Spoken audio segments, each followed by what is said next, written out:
Hey there, welcome back to the channel. Today, we've got a fascinating story from our subscriber Ben, who recently returned from a 6-month adventure in Thailand. He shared a captivating tale about a woman named Nok, who started as a guesthouse cook, but quickly became a central figure in Ben's Thai experience. It's a story filled with cultural insights, unexpected relationships, and a touch of the bizarre. So sit back, relax, and get ready to be amazed by Ben's incredible journey.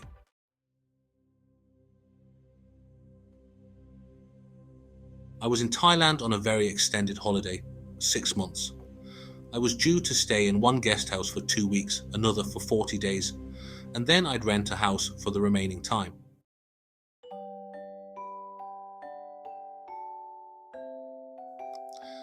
Nok was the cook at the guest house, and she was an excellent cook. She wasn't the chef, she didn't design the menu or the dishes, she just cooked them. And she did it with a skill and consistency that made the guest house famous among gourmands in the area. Thai food or European food, it didn't matter. Cooking was simply a skill, and she mastered it. She had tiled the pool at the guest house too. She could build a house by herself, plant and care for, and harvest a rice field, and do any job that her life required. Cooking was just a job, and while I'm sure she enjoyed the praise she got for it, I'm not sure she always understood it. She didn't taste the dishes she made. She didn't need to. Her boss had showed her how to make the dish, and she could repeat that endlessly. Nok wasn't beautiful or sexy, but she was small and cute and had a smile that lit up a room. Guests universally loved her, and she got a lot of tips. It was a small guest house, so for breakfast and lunch, she was usually the waitress as well as the cook.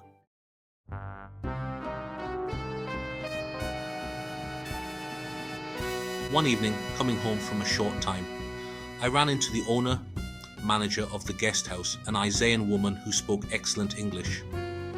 "Why are you bothering with bar girls?" she asked. "You're going to be here for 6 months. I know you've stayed here before. You're a nice guy.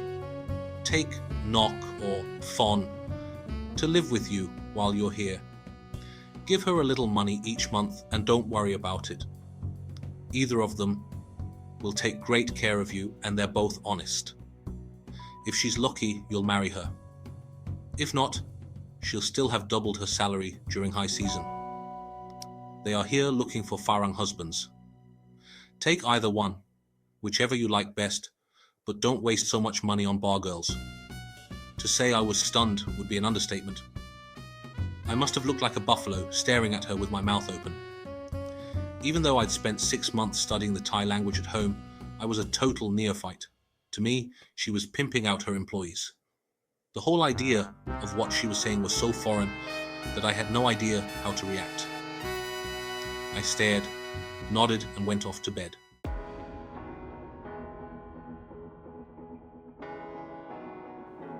Three days later, I asked Nok to spend the night with me, and 2 days after that, she moved in with me. I didn't know the Thai word mai ban, maid or housewife, and certainly didn't know the different shadings of the word. Although Fon was the better looking and sexier of the two, I liked Nok better. She was just the kind of person that it is pleasant to be with. I offered her 5,000 baht per month to live with me and take care of me. She looked at me like I was incredibly special.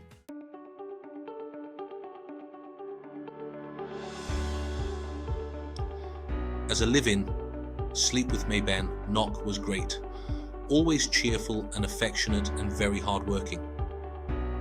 When I rented a house, if I was at home during her break, she'd come blasting through the house like a little brown tornado, cleaning the house, washing the clothes by hand, cooking my lunch, and usually dinner too.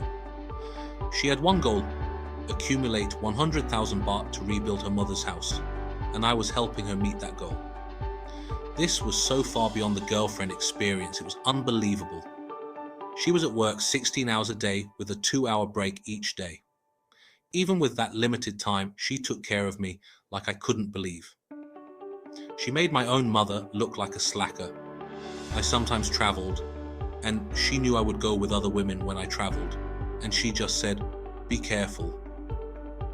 That covered everything. Don't get drugged and robbed, don't get HIV, but otherwise she made no claim on me. She knew I was fascinated by Thailand and Thai culture, and took me to any event she could, or told me where to go and when if she had to work. I was falling in love with her.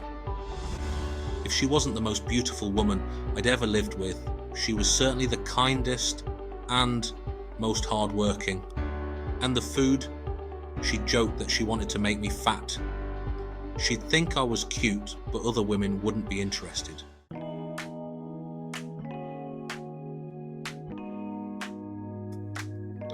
A couple of weeks before I went home, Nok quit work and we went diving once. She just rode along and travelled to Bangkok, Ayutthaya, Lopburi, and then to very rural Korat for her birthday. We got to her mum's home in Korat 2 days before her birthday and had her birthday party the night before her birthday. When I say rural Korat, I ain't kidding.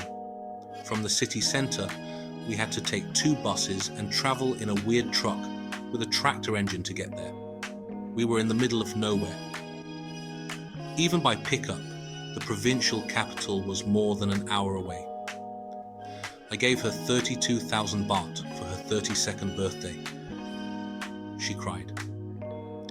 Combined with what I'd paid her as my maiban and what she'd made at the guesthouse, she had almost 100,000 baht.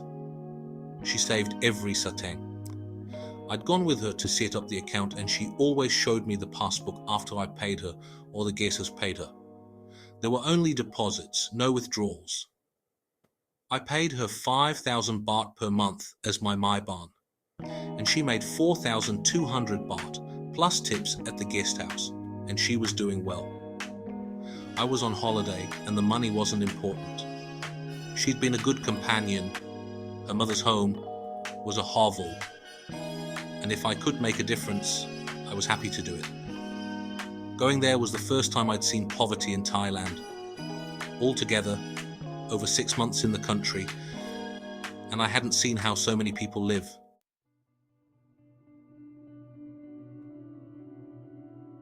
The morning after her birthday party, I woke up to everyone cooking and bustling around. I asked what was going on, and Nok just said we were going to Ban Buddha. I thought maybe that was Isan slang for what or temple. Making merit on one's birthday is common, so I thought nothing of it. We all piled in the pickup, taxi, with a shitload of food and took off. I asked several times what was going on, but Nok just kept saying, "Don't worry about it." We went to a more PI's, witch doctor might be the best word, house. Nok sat up front, and I sat well away from her and took some pictures. All the food was arrayed between her and the More P. The More P sat in front of an altar with all kinds of weird shit all over everywhere. The More PIE and Nok talked for a while. I was a little surprised that we hadn't gone to a temple, but from a cultural or anthropological standpoint, I was fascinated. Then she called me over.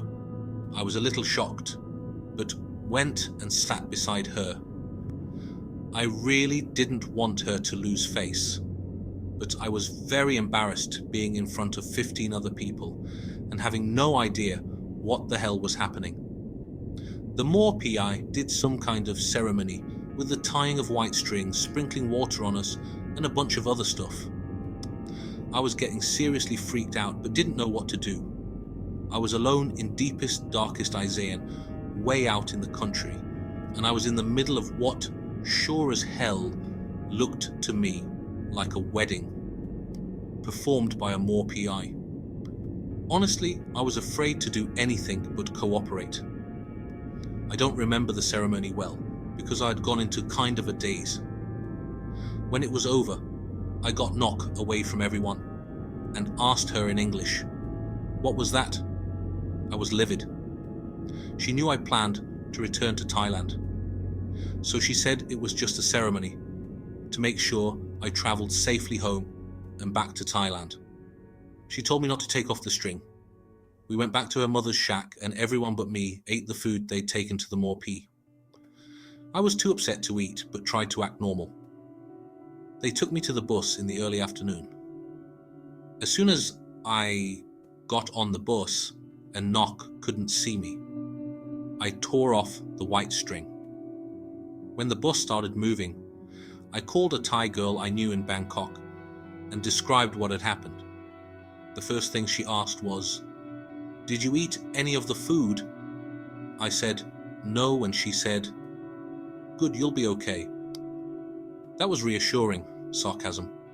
She and I met up in Hua Hin a couple of days later, and she said the ceremony was like a black magic wedding to bind me to Nock. She had a vested interest, so I don't know if that's true or not. It sure as hell felt like some kind of ceremony to bind me to Nock.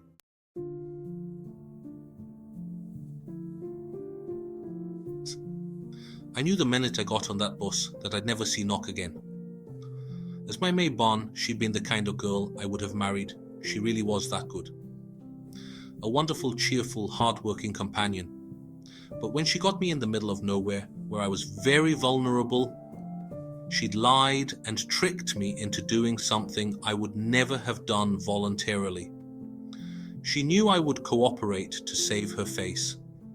Years later, and maybe knowing a little more, I can feel more forgiving. When I was with Nock, I was on extended vacation and spent money like water. When we talked about how much money I made at home, she just about shit herself. She had hit the lottery and wanted to seal the deal. The irony is, by trying to seal the deal, she broke it. If she hadn't taken me to that ceremony, I'd be living with her today.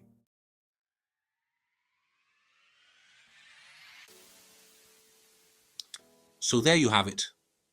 Ben's incredible story of love, culture, and a whole lot of unexpected twists. If you enjoyed this video, be sure to give it a thumbs up and hit that subscribe button for more amazing stories from around the world. And don't forget to leave a comment below, sharing your thoughts and experiences. Thanks for watching, and we'll see you in the next one.